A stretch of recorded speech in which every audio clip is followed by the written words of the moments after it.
You know what that means, JP? What does that mean, cuz? It's now leg day. Oh. Don't we love leg day? Leg day. We always love leg day around here. Let's see it. Leg day. Leg day. Leg day.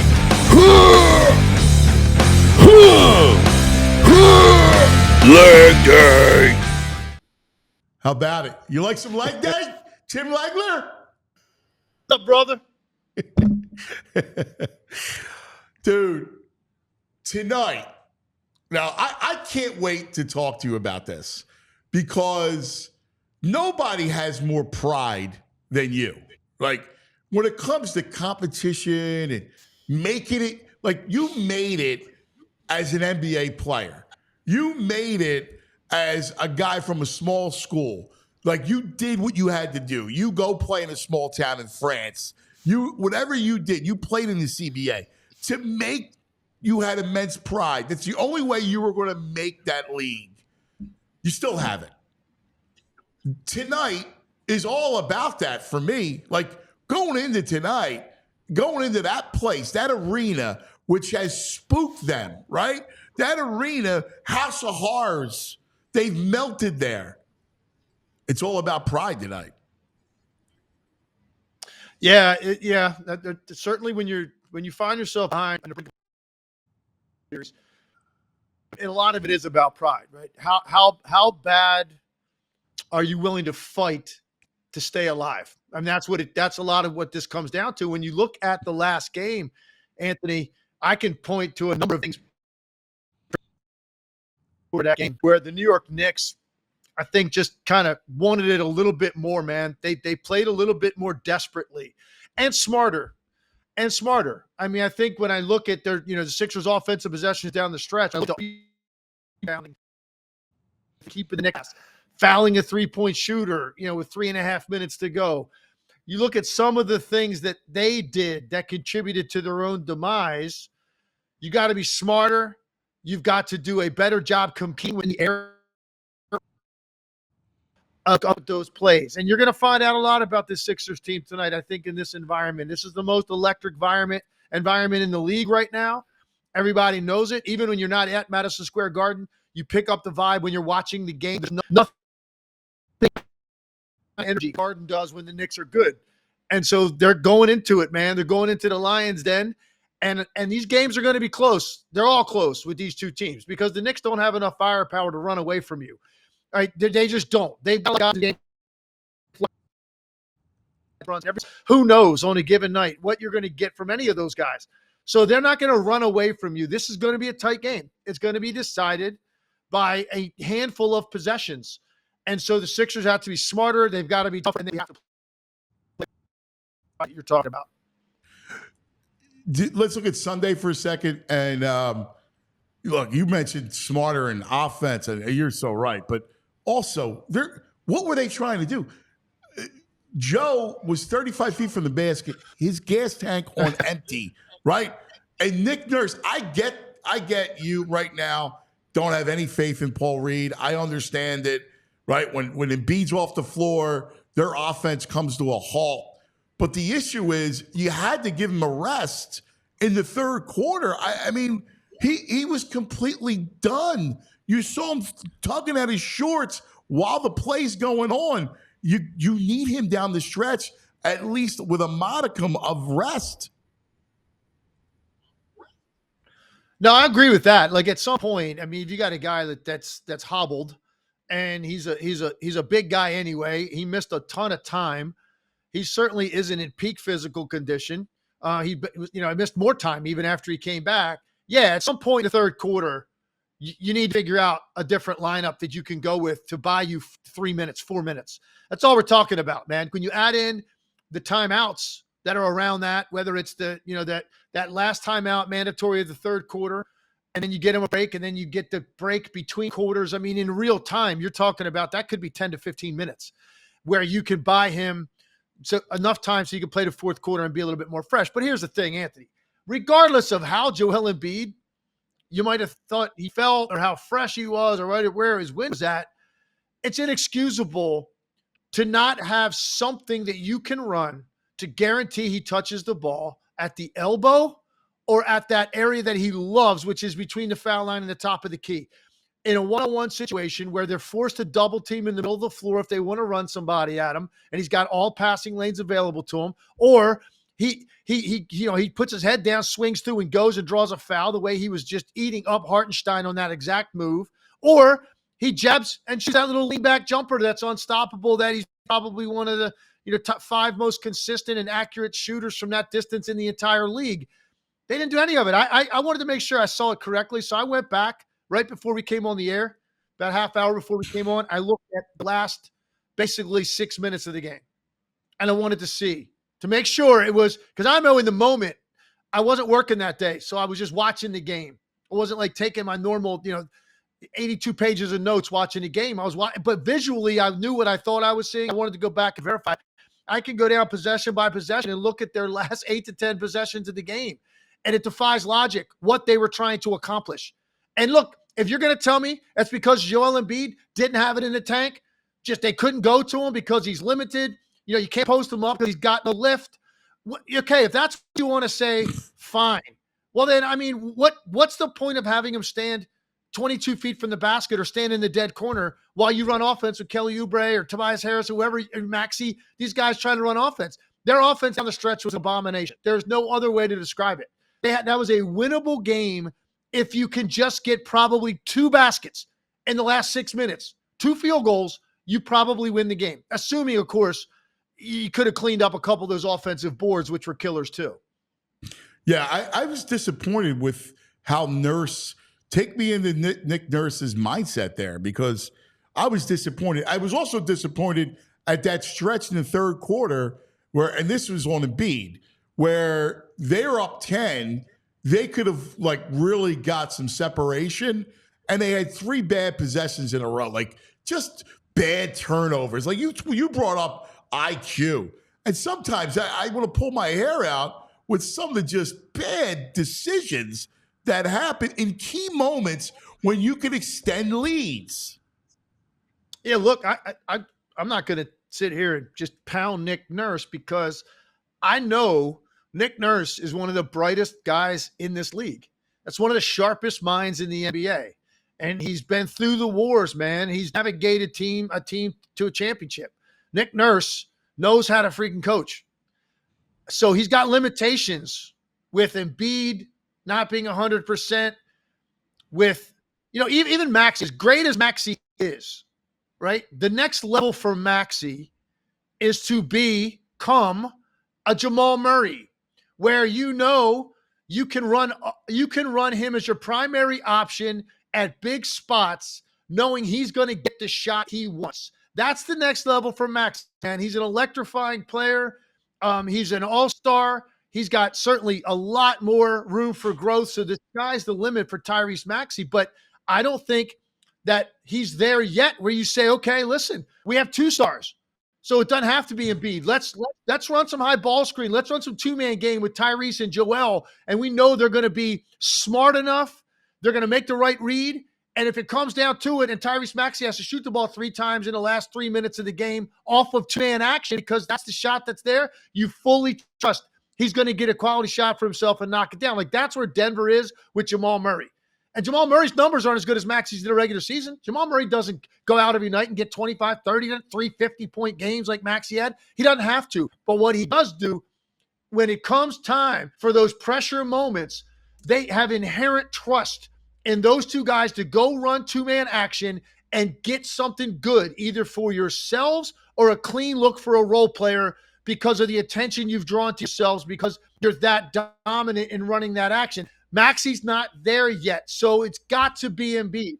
It has to be Embiid. He has to touch the basketball in his sweet spots.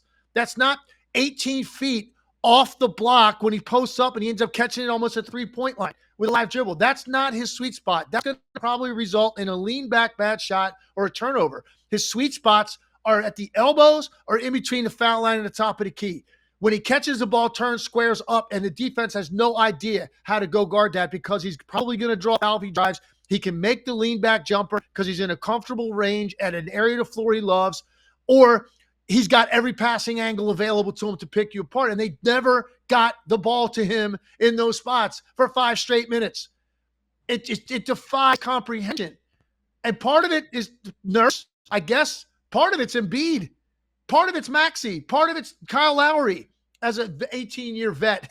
Like, figure it out how to get the ball to your best player where he wants it the most. And that was the most frustrating thing to watch, that just slip away, because it was possession after possession with nothing organized, not getting the ball to your best player where he likes to have it to put pressure on the defense.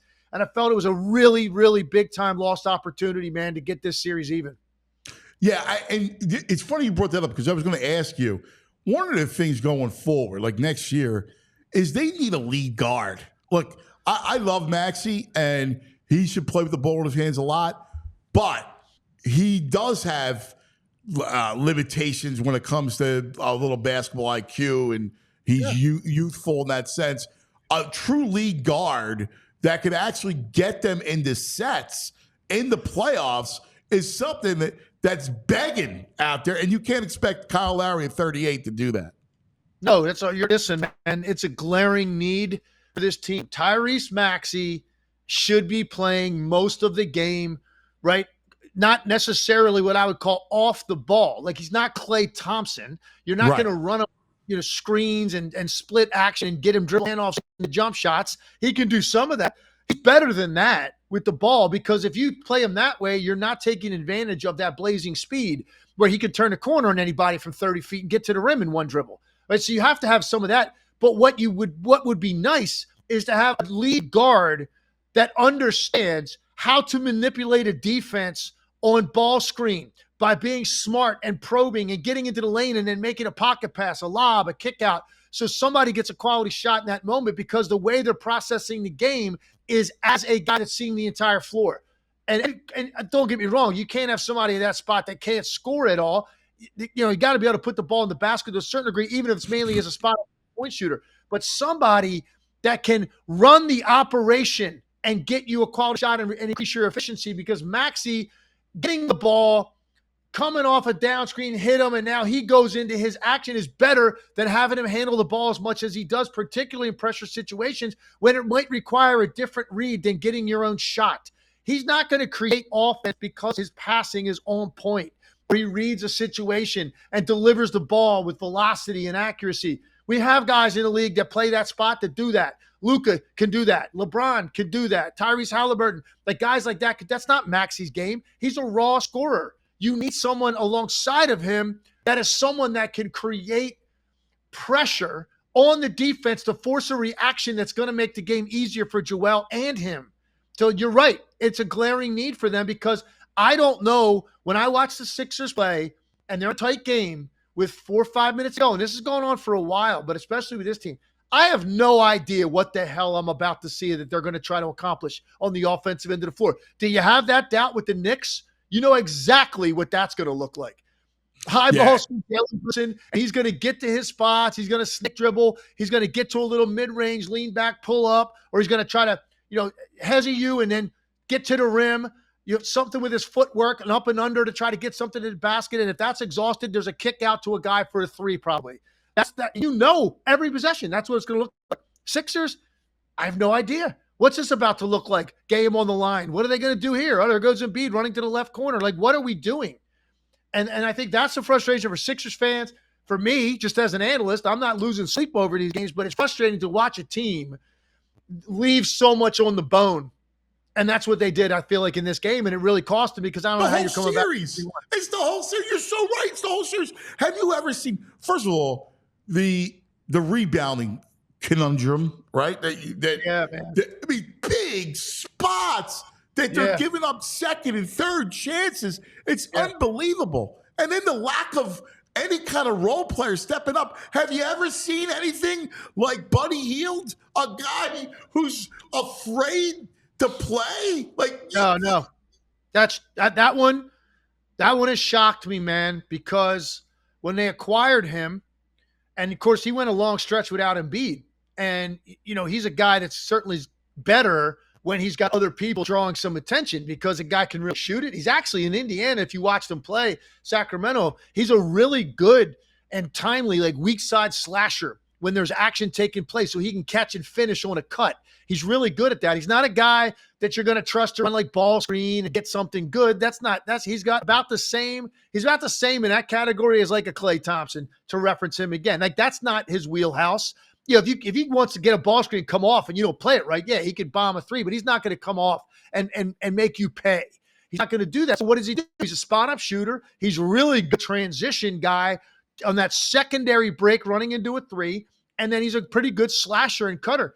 And when I saw him in New York on the court in the first game, I mean, the one time he caught the ball and being pressured defensively, I saw him dribble the ball from the left sideline all the way over to the right sideline. Like, and then hand the ball to somebody. Like, here, take it. And then they went back to him in I think it was game 2, or it might have been game 3, the first game in Philly. Nick Nurse went back to him. He had a wide open naked shot in the corner. And I think it could have changed his night, maybe changed his series if that goes. And it was just a little long. It was a good shot. It was straight. He just missed it. He got one more opportunity. There was 4 minutes of playing time. And Nick Nurse said, you know what? I got to go somewhere else. Went to campaign, who's getting a pretty nice lift. Even did it again in game 4. I'm shocked by Buddy Hield. I really am. You're talking about a guy who was a national player of the year, played a national championship game, has been in the league for a while, has done some good things. In his time in the league, I think he's top 5 in the league and made threes. Like, this is a guy that has been a very productive NBA player, and for whatever reason, this has looked overwhelming to him. And that's too bad for the Sixers, because man, oh man, could they have used that 10, 12 points, maybe 15. That's the difference in the series. The difference in the whole series is Buddy Hield. We thought he was going to contribute and be, hey, space and Embiid works well. You figured, I mean, that's how it was all in our minds. And truthfully, that's the whole series. They would be up 3-1 if Buddy Hield is Buddy Hield that we knew who he was and just gives you 10 points. Here's the thing, man. You are in a one-possession game with 3 minutes to go, and you shot 35% from the field. 35% from the field. You just don't see teams shoot that on a given night in a playoff game and be anywhere near a team. They're in a one-possession game. String together 2 stops, you could take the lead. And they couldn't throw the ball in the ocean because the looks they were getting weren't great. And obviously the limitations of it's a massive factor in the series. But look, you can't just pick and choose when to use that as an excuse in a game. He had 50 the game before. He had 27 in this game going into the fourth quarter. So he's on pace to have a 35, 40-point game if he delivers in the fourth. So and it's like, then he's winded, he's leg in the fourth quarter. No, come on, we can't use those excuses, man. Either the guy is out there playing or he's not. He looked good enough to me to continue to go to him in the fourth quarter, and he just never got in position to try to decide the game. So look, what I'm trying to say to you I'm trying to give hope because of the nature of these games being so close, Anth. You're talking about massive differences in a handful of possessions to determine the outcome of the game. And I think they're going to be in the same boat in game. I'll be shocked if the Knicks run away with this and end this thing in a runaway tonight. I'd be shocked. This is going to be a tight game. Do you make the plays? Do you execute offensively? Do you get a defensive rebound when you have to? Do you come up with a loose ball? Does somebody make a timely shot that's not named Joel Embiid or Tyrese Maxey? Because the Knicks get that. Every team gets that in the playoffs. So there's just little things. They're so close, man, to getting this thing back for a game 6 in Philadelphia.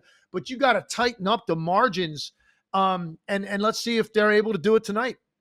All right, so I got to share this with you. This is fresh off Twitter. This is Keith Pompey.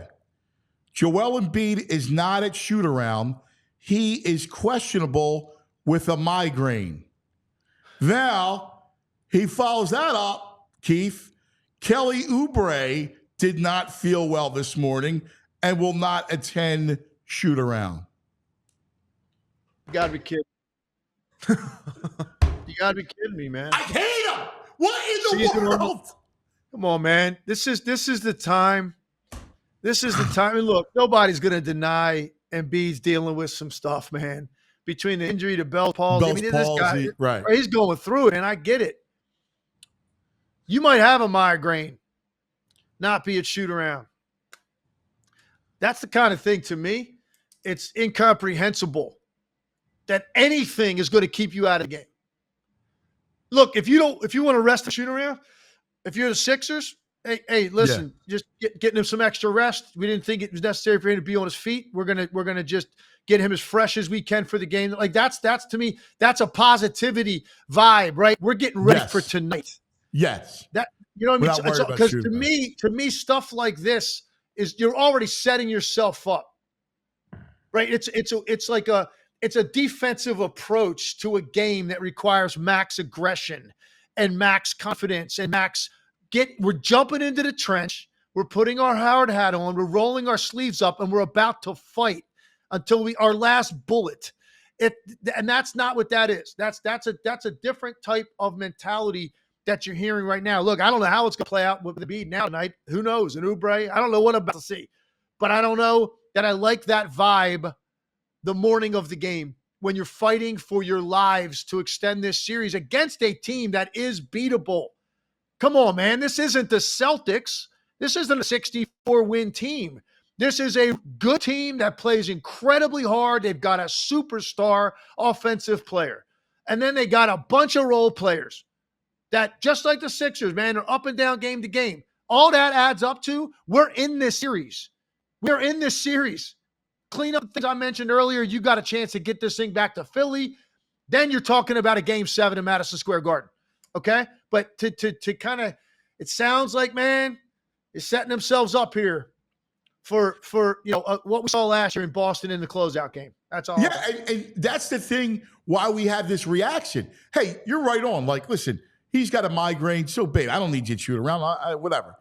But it does feel eerily similar. Like, oh, here it goes. They're getting ready, just like Miami 2 years ago in a Game 6, and they quit at the end.